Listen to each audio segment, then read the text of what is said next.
Araw nang walang pasok, nautusan kami ng boss ko na mag-deliver. Pag-uwi ay namalengke at nagluto ng spaghetti. Tara, samahan niyo kami guys. Anyong, bago nga yan, heto, sinakay na namin yung i-deliver. Kasama ko nga pala dyan yung dalawang Pinoy na katrabaho ko. Pang tatluan lang kasi yung truck guys, kaya kami lang na tatlo yung umalis. Naiwan naman yung isa na pang-apat sana. Day off pala namin yun guys. First time din na may papadeliver yung boss ko. May tiwala na yata sa akin sa driving skill ko. Charot.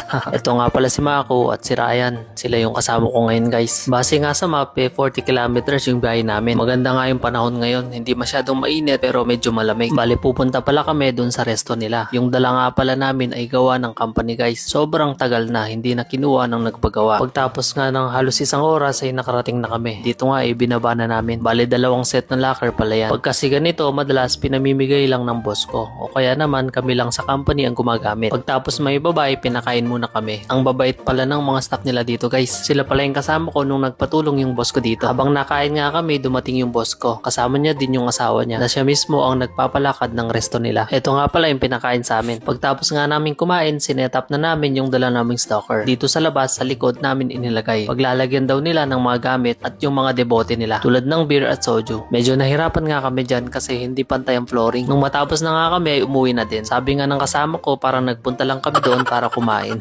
Bago nga kami umuwi, dumuan muna kami ng groceries. Para minsan ang lakad na. Ganito kasi kami dito. Halos lingguhan kung kami ay mamili para sa pagkain namin. Sa mga hindi nakakalam, may allowance lang na binibigay sa amin guys. Kaya kami na yung bahala sa food namin. Naisipan ko na ding magluto ng spaghetti. Kaya bumili na ako ng pasta, hotdog ng Korea. Sarap pala to guys. Kapag namili ka pala dito, ikaw ang magbalot ng pinamili mo. Tapos yung kulay pala ng plastic guys, pag nag-avail ka, may bayad yan. Pinabili ko na din sila ng giniling na baka para mas masarap na ihalo sa spaghetti sauce. Nakauwi na nga kami. Napansin ko nga dito sa mga dala ko, galing Pinas ay wala akong nabili na all-purpose cream. Kaya bumalik ulit ako para bumili. Hindi ko na nga nabidyoan guys, nagmamadali na kasi ako dyan. Pagbalik ko nga niluto ko na agad yung pang sauce. Nung kasing umalis ako, niluto na ng kasama ko yung noodles. Sakto naman talaga itong all-purpose cream para mas masarap ang sauce. Tapos samahan mo pa ng Eden cheese. Naku po, kanyaman. So dito nga hiniwalay ko muna yung ibang sauce. Madami kasi yung kalahating kilo lang na noodles. Tansyado ko na yan, laging ganyan ang linuluto ko guys. Meron pa kasing pang sopas na noodles at doon ko na lang ilalagay yung ibang sauce na natira. Tuwing nagbabakasyon nga pala ako, hindi nawawala tong spaghetti na panimpla kapag bumabalik na ako ng Korea. Kung mahal sa Pinas mag-crave ng spaghetti, lalo na dito sa Korea guys. Yanda mo talaga yung pambayad na doble o triple pa yung iba na produkto. Kaya bihira talaga kami magluto ng ganito rito. Nung maluto na nga, inaya ko na yung kasama ko na kumain. Yung isa pala dyan tulog si Mako. Tapos yun nga pala si Camilo, yung taga Cebu na hindi nakasama. Pagtapos nga namin kumain, naisipan kong bigyan yung kasama naming Koreano na ang sipag pumasok kahit day off. So paano ba yan? Hanggang dito na lang. Thank you guys. Annyeong!